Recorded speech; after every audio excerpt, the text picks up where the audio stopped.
그런데 22대 국회에서는 지금 이게 총선에서 또다시 이 야권이 완승을 하면서 민주당이 완승을 한 그런 상황이기 때문에 과거에 이제 관행이라고 말씀하셨는데 그러면 이 좀 역할 이 배분을 할 것인지 아니면 지금 뭐 전부 다 가져가겠다는 입장이신 것 같은데 어떻게 될 것 같습니까?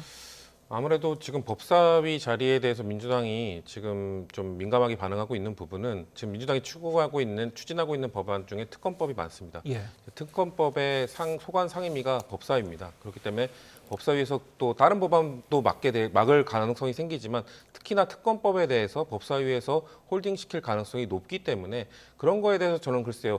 여당에서 법사위를 여당이 가져가는 대신 특검법에 대해서 우리는 전향적으로 찬성을 하겠다는 입장을 보인다거나 그런 식으로 정치적 협상력을 발휘할 수 있다면은 저는 민주당에서 충분히 검토할 수 있는 가능성은 있는 것으로 볼 수 있고요. 왜냐하면 지금 첨예하게 대립하고 있는 부분이 아마도 특검법일 것이기 때문인데요.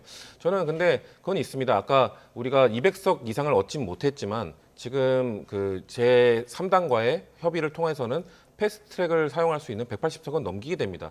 법사위를 가져가지 않아도 또 패스트트랙을 활용할 수는 있는데 저는 패스트트랙이 22대 국회에서는 안 나왔으면 하는 개인적 바람을 갖고 있습니다. 왜냐하면은 어쩔 수 없이 뭔가 여당이나 소수당이 계속해서 끝까지 발목을 잡아서 패스트트랙을 어쩔 수 없이 태우는 것이다 라고는 할 수는 있으나 한국의 국회가 점점 다수결 의회로 넘어가는 반증이 저는 패스트트랙이 점점 횟수가 늘어나는 거라고 보고 있거든요. 한국의 의회는 원래 만장일치형 의회를 추구하는 합의형 의회였습니다. 상임위에서 항상 만장일치를 통해서 올라왔을 때만 법안 성정을 할 수 있는 게 한국 의회의 전통이었는데 이 패스트트랙이 생기고 나서 오히려 패스트트랙은 합법적 다수의 힘을 활용할 수 있는 카드로 활용이 되고 있기 때문에 저는 그런 것들이 22대 국회는 좀 활용되지 않길 바라기 때문에 법사위에 자리를 놓고 다투고 이런 갈등을 겪다가 결국 또 패스트트랙이 나오는 것보다는 좀 여야가 여당에서도 양보할 건 양보를 해서 그러면서 법사위원장을 좀 요구를 하는 것이 필요하지 않을까. 그렇게 해서 강대강 대치를 통해서 또 그래 너네 다 가져 이런 식으로 하면은 또다시 또 21대 국회보다 더 심각한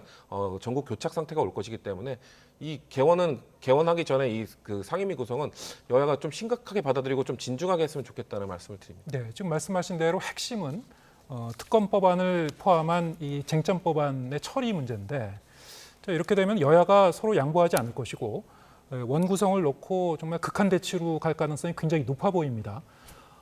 법사위원장이라는 자리가 그만큼 막강하기 때문에 뭐 이런 그 문제가 이제 계속 반복적으로 나오는 건데 사실 이제 법사위원회 그 역할을 법안 심사와 체계 작구 심사를 좀 분리하자. 그래서 뭐 그런 법안도 지금 그 발의된 걸로 제가 좀 기억을 하는데요. 그렇습니다. 법제위와 사법위로 분리하자는 그런 얘기가 그런 있죠. 부분은 어떻게 현실적으로 좀 이런 문제를 풀어가는데 도움이 안 됩니까? 글쎄요. 13대 국회 이후로 근데 네. 이제 워낙에 이게 자리를 잡았기 때문에 한 번에 그게 분리가 될지 잘 모르겠습니다. 그리고 이제 조금 전에 우리 성키훈 부의장께서 중요한 포인트를 짚어주셨는데 지금 야권은 패스트트랙을 언제라도 올릴 수 있는 권한을 갖고 있습니다. 그럴 만한 힘의 크기가 돼요. 그러면은 더더욱 법사위원장을 고집할 필요가 없습니다. 여당의 법사위원장을 주더라도 과거 역대 국회에서 법사위원장이 하던 역할의 한 절반 정도밖에 수행을 못해요. 야당이 원하면은 지금 최상병 특검법도 패스트트랙을 통해서 본회의에 부의 간주되어 있지 않습니까? 그런 것처럼 언제든지 쟁점 법안을 패스트트랙으로 본회의에 올릴 수 있는데